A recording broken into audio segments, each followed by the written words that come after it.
let us jump in. If we continue to use last click, we'll continue to get great click attribution, but it's a little bit like standing outside an airport and asking where did everybody come from, and they all answer the baggage claim. MMMs are really an opinion, like a doctor's opinion, qualified. Remember, a model is nothing but essentially a sophisticated regression approach for understanding changes in input gets correlated to changes in output. All models are wrong. Some models are useful. So I think the complexity increases if you have all kind of media types in the same equation. It turns out under the hood, there were always a slew of models. Some human being picked one model there. Shaping input features for marketing model is a blend of audiences. Is there any concern with, as you add in more information to the baseline, the actual media numbers shift?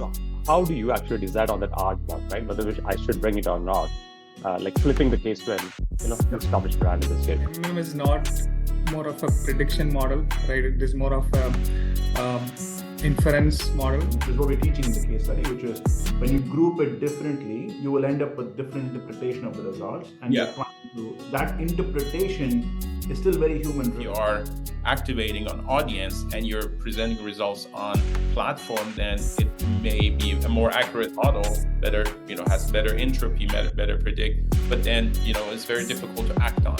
So I think it's just a trade to understand what is their purpose of running campaigns. So we cannot just go and measure the effectiveness of brand campaign. We need to understand what they want to accomplish. You have to start with the basics and just get the infrastructure right before you can start to get to the good side. Agile is a great word. I said scrappy, but she said it better. Agile sounds better.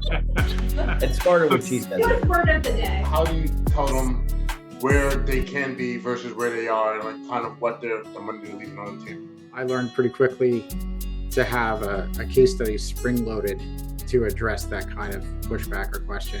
What is the Dave Lokes incrementality flight? Kind of margin you're throwing off from every new customer over time, and then balancing your acquisition cost against that.